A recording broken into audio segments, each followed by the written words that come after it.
love that. That photo is my crazy lockdown photo. That was taken, I was like locked down on my own, and one of my friends kind of passing by. That's me staring madly out, saying, please talk to me. You know, I really understood, like, dogs, how dogs get so excited when the postman comes. You know, after like 2 months of being on your own, you'd see the postman coming, you'd be like, hello, hello. Just gonna, okay. Kismet, fate. I was thinking about it the other night, and I'm going to share three stories of people whose lives have been shaped by Kismet.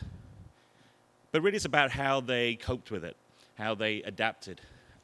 One story is about love, one story is about stubbornness, and one story is about forgiveness. I'm going to start the first one in Lebanon in 2014. I'll mention it a bit later, but I was injured myself in Afghanistan in 2011. It was a long recovery before I could work again. One of the first stories I did when I could travel again independently was to go to Lebanon to document some of Syria's most vulnerable refugees, single-parent families, the elderly, and those living with war injuries like myself. People like Khulud. Khulud had been at home in Syria when a sniper shot her in the neck. She was actually in the garden growing vegetables. She fell on top of one of her own children. Her family managed to get her emergency medical treatment, and then they escaped into Lebanon's Bekaa Valley, where I met her. She was living in a homemade tent, a tent made of bits of plastic, cardboard, even posters ripped down from billboards. Imagine a tetraplegic woman living in a homemade tent. Her only support came from her husband, Jamal, who was her full-time carer.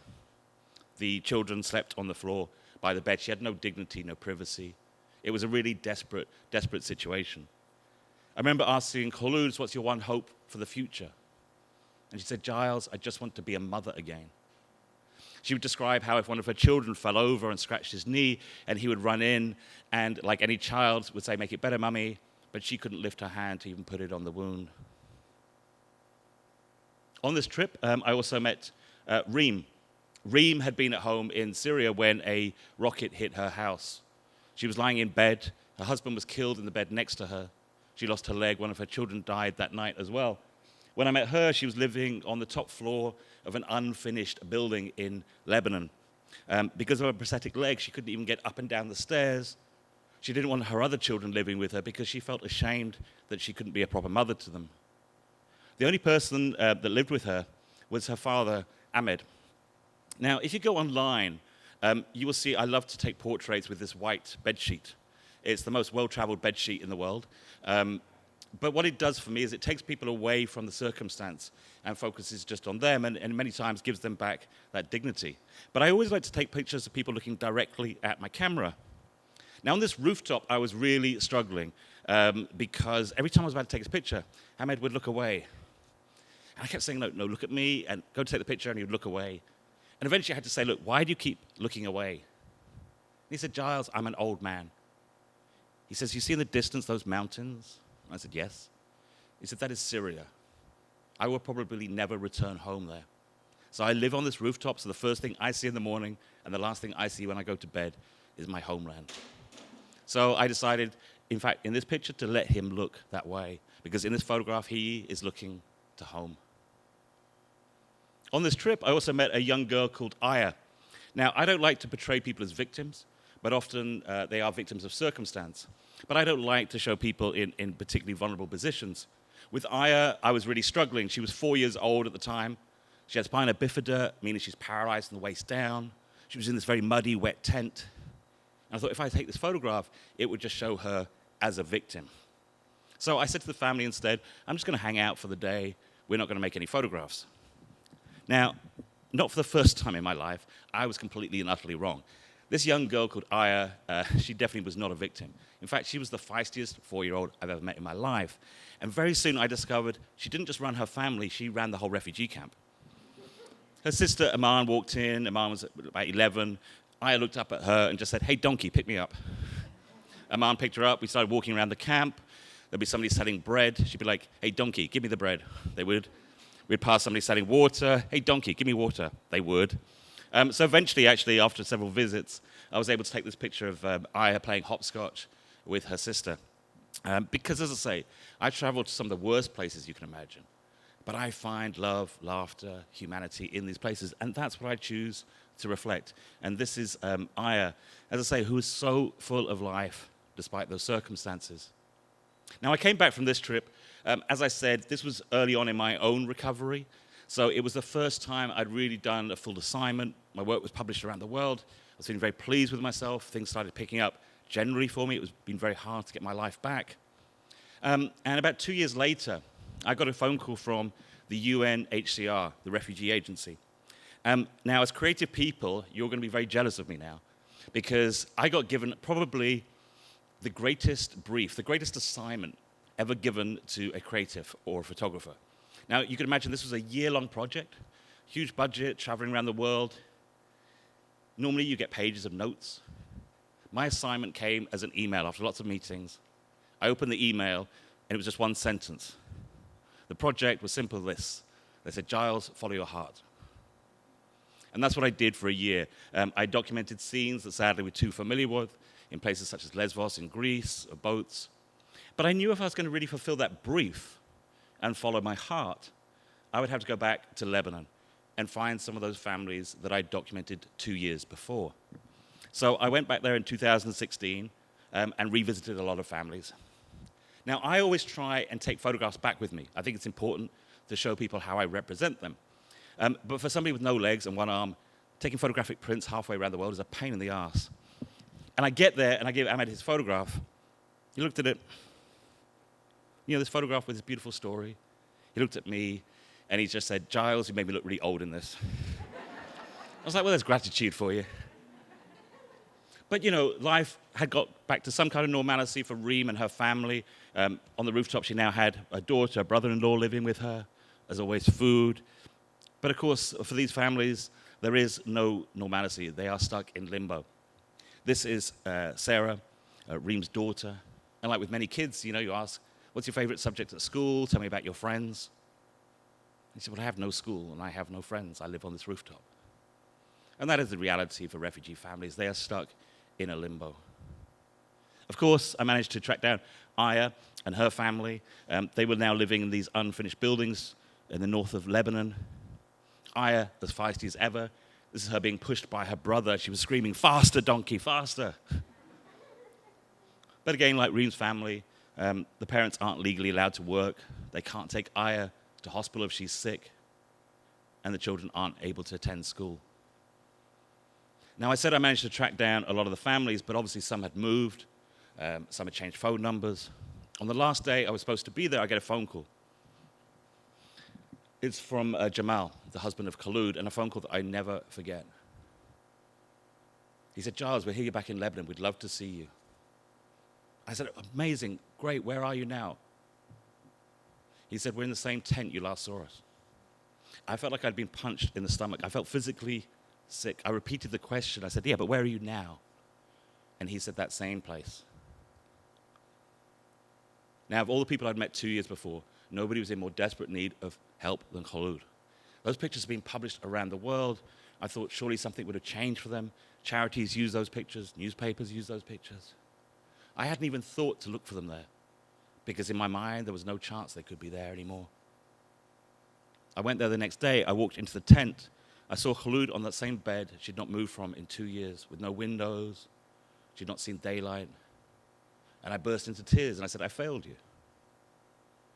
Now, Khaloud is like an angel. She just smiles, and she said, no, it's okay. We knew you'd come back. Funny enough, actually, she often uses the word gizma, fate. She goes, we know it's your fate that you would come back to us. So I said, you know, there's only one thing I can do, and that's to do my work better. So over the next week, I photographed everything in this tent, the daily life. Now, imagine Jamal. This is like a little kitchen on the side of the tent. He's a great cook. He has lost everything. He's lost many family members. He's lost his home. He's lost his career, his life in Syria. Do you know what his greatest fear is? He whispers to me in the kitchen. He goes, Giles, you know, my greatest fear My greatest fear is that Khulud does not love me as much as I love her. And that's the thing, that this tent, despite all their suffering, is a place of hope and love. It's hard to explain, but you feel uplifted after you visited them. On the last day, I was there, and I had a really difficult decision to make. Because in my bag, I had the photograph that I had taken 2 years before. But as I looked in front of me, I was looking at this scene and realized nothing had changed. It was almost an identical photograph. And I thought, if I give them this photograph, won't it remind them that nothing has changed? Won't it remind them that their fate is to be stuck in this place? But I thought, no, I have to give it to them. So I reached into my bag, and I took out the photograph, and I handed it to Khulud, this photograph that I'd taken 2 years before. But before I gave it to her, I looked and I said, when I took this photograph, I did not take a photograph of a refugee. When I made this photograph, I did not take a photograph of a woman living with a disability. When I took this photograph, I was taking a photograph of a couple who are so in love with each other. And this is a photograph of love. And that's the moment I realized I'm not a war photographer. I traveled to some of the worst places you can imagine. But what do I see there? A grandmother brushing her granddaughter's hair, a mother feeding a baby, a father on the floor doing lessons with his kids, a couple like Khulud and Jamal, looking into each other's eyes and dreaming of a different future. And that is what I photograph. And that's the amazing thing about Khulud and Jamal, is their love. Their love has overcome everything that fate has given them. I came back and actually did a crowdfunding campaign with the actor Misha Collins, who's a friend, and his amazing Gish community. I know some of them are watching online today. And we managed to raise $250,000 in the space of a couple of weeks. Why? Because of love. Because we just shared that story of love. And we were able to rehouse the family. This is them when they moved into their new place in Lebanon. I should actually say it was quite funny. So I've got to know this family really well. They're very, very close friends now. But on this particular day, they just moved into the new place. I was away somewhere else, and so we did a Zoom chat. And this was a still from that Zoom chat. The reason Jamal is looking at me like that is Khulud had just said, I think I love Giles more than you now. So he's giving me this look, which is like, But the point is, thanks to the support of other people, we were able to give her her dignity back. And I remember her saying to me on this day, she goes, thank you, because I feel like I am a mother to my children again. The next story is my own story. I'm going to touch on it briefly. In 2011, I was working in Afghanistan documenting the impact of war on civilians when I stepped on an IED, an improvised explosive device, a landmine. I won't spend too much talking about that day, other than to say this was taken moments afterwards. I lost both my legs, my arm. I thought these would be the last moments of my life. I was picked up by an American medevac helicopter. They got me back to Kandahar, and then I was flown back to the United Kingdom, to a hospital there. But rather than that day, I want to try and help you understand what happened next. I want you to shut your eyes and imagine this. 3 days after my injury, I regained consciousness. I tried to sit up, but I couldn't move. I was strapped to the bed. I tried to move my remaining hand, but it was in a plaster cast, so I couldn't move my fingers. I realized even my head was strapped to the bed, so I couldn't move it.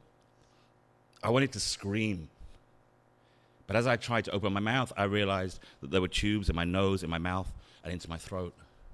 I couldn't speak. I wanted to do anything.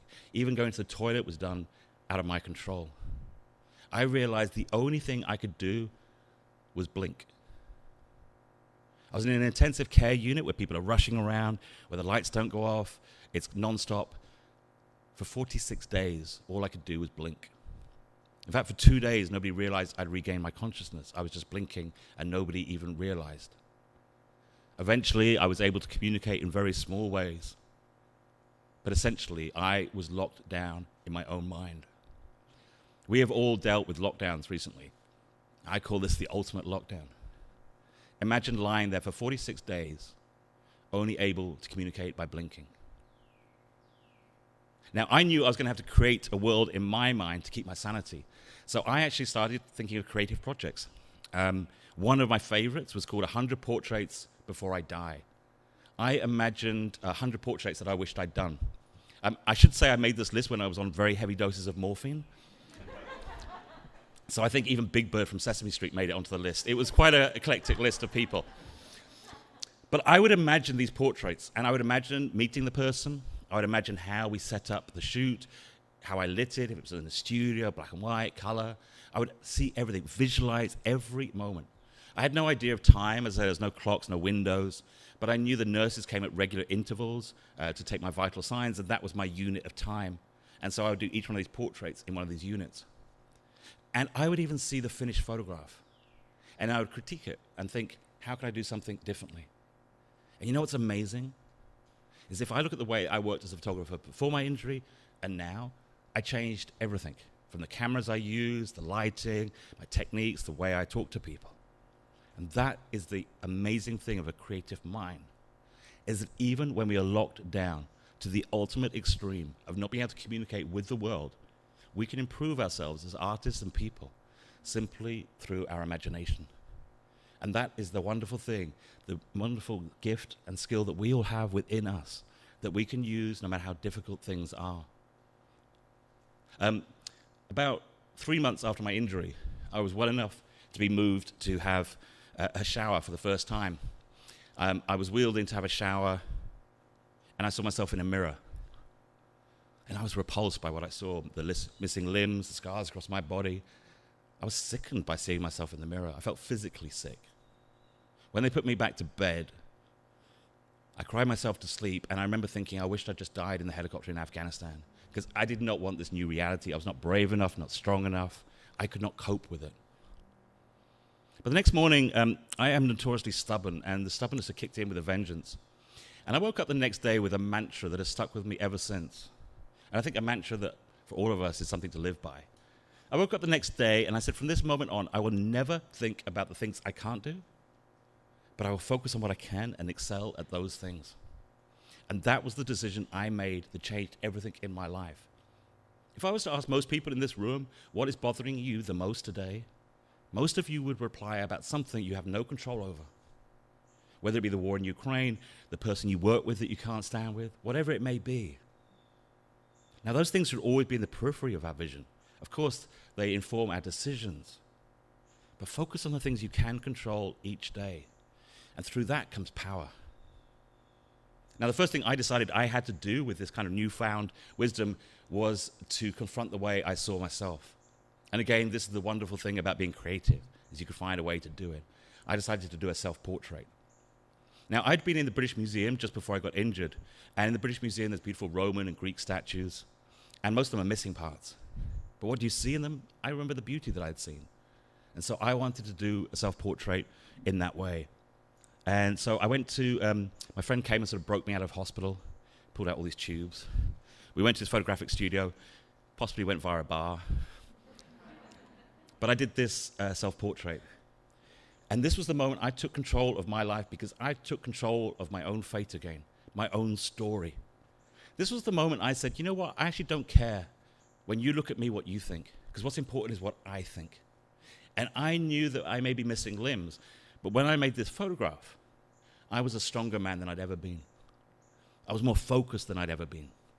And in fact, I was a better man than I'd ever been.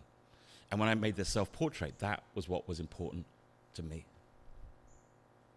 Now, I know I haven't got much time, but I'm going to move on to the next thing. I don't think Tina's going to drag me off stage. Especially when there's a live stream, it never looks good, right?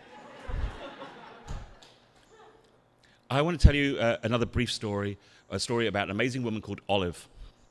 This is Olive, another very, very dear friend of mine. Olive has one of the most remarkable stories I know of. She was close to giving birth when, in 1994, the genocide in Rwanda happened. She is Tutsi, and she had gone with her best friend, who was Hutu, to the hospital to give birth. As she was lying in the hospital bed, she heard over the news the story of the president being assassinated and the start of the genocide. Her friend, Clementine, said, I'm going to go home, make sure everyone's okay. You stay here. Literally, in the moment that Olive gave birth to her third child, she was about 21, I think, at the time, her village was attacked. As she gave birth, her 2 children were killed, her husband, her parents, her brothers, her sisters, every living member of her family was slaughtered. She heard about it a couple of days later. By that time, there were militias outside the hospital, and they were saying to the nurses that ran it, you have to bring out all the Tutsis so we can kill them. Eventually, they came in and started dragging everyone away. Olive made a decision that she says she regrets, but she chose to leave her baby behind because the baby had no identity, no papers, and so she was thought maybe people will think it's Hutu or Tutsi, they won't know. She was taken to a market where 2,000 people were killed. She was one of only 3 survivors. She survived by hiding under the other bodies. Eventually, she escaped to a river where she hid, and she spent the next 100 days in the river. She would spend the whole day in the water and at night sleep on the side. By the time the area was liberated at the end of the genocide, she was so sick from malaria, she could never have children again. Insects had burrowed into her skin. She was on the point of death. She was taken to hospital where she spent 3 months. When she came out of hospital, she decided the only thing she could do was to go back to her village and bury her family. But when she got there, nobody knew where the bodies were. Nobody knew what had happened to them. She didn't know, but she was suffering from PTSD, from survivor guilt, and many other things. What she did find was 6 babies that had been, were now orphans. She adopted them. She moved back to the capital, Kigali, and she worked as a prostitute there. In her own words, she said she felt like a dustbin, like worthless. She said that every man that had sex with her reminded her of the killers of her family, and she deserved it. For 6 years, this is how she lived her life. Eventually, an NGO started talking to her, giving her psychological support. They taught her that it was not her fault, that she should not be angry with herself. And Olive is a remarkable woman. She's full of life and energy, and so she started to think, how can I rebuild my life? And she decided she was going to take these children, who are now 6, 7, 8 years old, and she was going to move back to her former village. So she moved back there, and she was determined to build a new life. But everywhere she looked, she saw the perpetrators of the crimes against her family. Many of them had been released. Many of them had had amnesty. So she would see the killers every day as she walked to the school, to the market, and she said she couldn't live with it. And then she made a remarkable decision. She decided for her children and for herself to move forward, she would have to forgive them all. So one by one, she would visit them, and she would say, I forgive you. Now, forgiveness is a really interesting word. What does forgiveness mean? In this context, for me, she was releasing herself from the harm that they had done to her. She would find bits had been repaired in her house. She would come back and find the garden had been dug up, or there were new tiles on the roof. And obviously these people had been trying to get their own forgiveness by doing these things. But on one night, there was a knock on her door, and she opened it, and it had been the leader of the militia that had ordered the killing of her family. She was terrified. Maybe he'd come to silence her. But he stood there and he said, I've heard what you're doing. I want to take you to where we buried your family. It was now over a decade since the genocide, and he took her to an unmarked grave where over 150 bodies were discovered by the government. In Olive's own words, she said, by my forgiveness, the whole village was able to lay their ghosts to rest.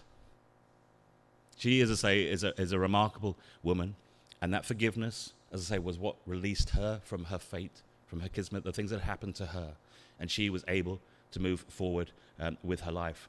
This is her very recently with one of her adopted children.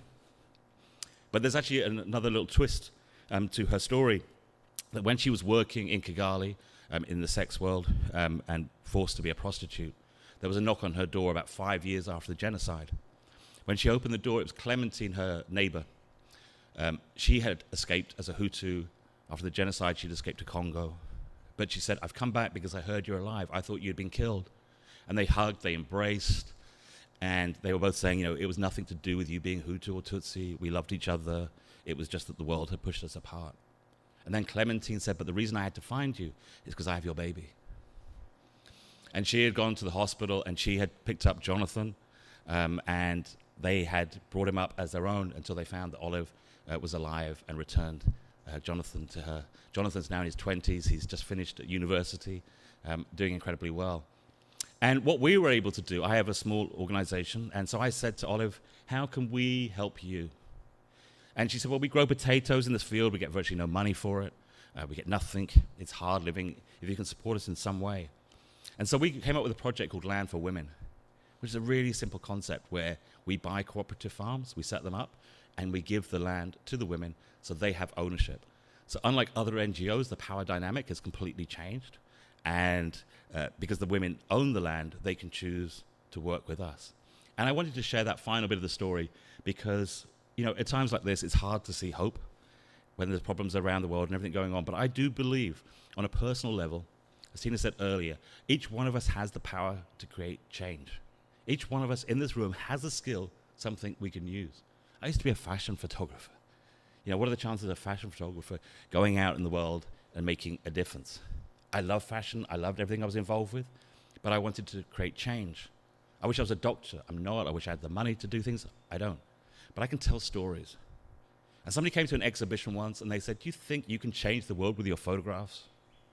I said, no. But I believe I can inspire the person that can. And so the final picture I just want to show you is of one of the women on the Land for Women project in Rwanda. They call it Paradise. This was the first farm that we set up. And this just shows what we can do when we come together. I'm a storyteller.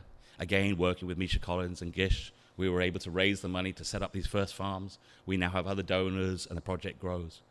And so it just shows that even through a story of love and hope, we can create real change. Thank you.